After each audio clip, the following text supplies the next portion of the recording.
ਅਰਦਾਸ ਇਹਦੇ ਵਿੱਚ ਏਡੀ ਤਾਕਤ ਹੈ।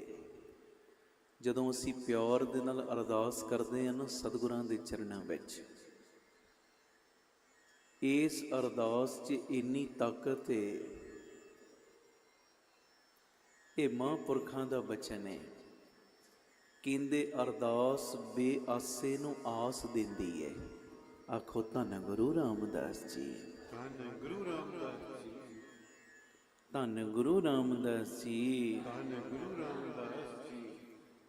ਅਰਦਾਸ ਬੇਆਸੇ ਨੂੰ ਆਸ ਦਿੰਦੀ ਹੈ।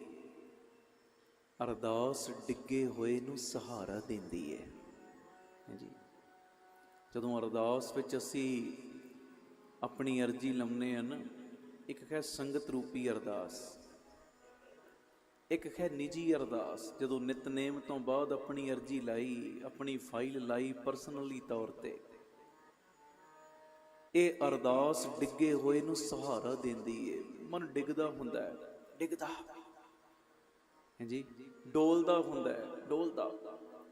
ਪਰ ਜਦੋਂ ਤੂੰ ਸ਼ਰਧਾ ਤੇ ਭਾਵਨਾ ਦੇ ਨਾਲ ਅਰਦਾਸ ਕਰਦਾ ਹੈ ਨਾ, ਇਹ ਅਰਦਾਸ ਡਿੱਗੇ ਹੋਏ ਨੂੰ ਸਹਾਰਾ ਦੇ ਦਿੰਦੀ ਹੈ। ਆਖੋ ਧੰਨ ਗੁਰੂ ਰਾਮਦਾਸ ਜੀ, ਧੰਨ ਗੁਰੂ ਰਾਮਦਾਸ ਜੀ। ਪਿਆਰ ਨਾਲ ਲਖੋ ਨੇ ਜੀ, ਧੰਨ ਬਾਬਾ ਦੀਪ ਸਿੰਘ। ਅਰਦਾਸ ਮੁਸੀਬਤ ਵਿੱਚ ਘਿਰੇ ਹੋਏ ਦੀ ਬੰਦ ਖਲਾਸੀ ਕਰਾ ਦਿੰਦੀ ਹੈ।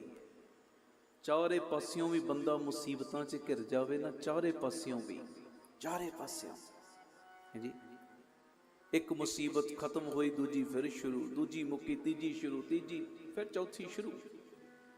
ਮੁਸੀਬਤਾਂ ਦਾ ਪਹਾੜ ਟੁੱਟ ਪਵੇ ਬੰਦੇ ਦੇ ਉੱਤੇ, ਅਰਦਾਸ ਮੁਸੀਬਤ ਵਿੱਚ ਘਿਰੇ ਹੋਏ ਦੀ ਬੰਦ ਖਲਾਸੀ ਕਰਾ ਦਿੰਦੀ ਹੈ, ਸਾਰੀਆਂ ਮੁਸੀਬਤਾਂ ਤੋਂ ਬਾਹਰ ਕੱਢ ਦਿੰਦੀ ਹੈ। ਧੰਨ ਗੁਰੂ ਰਾਮਦਾਸ ਜੀ, ਧੰਨ ਗੁਰੂ ਰਾਮਦਾਸ।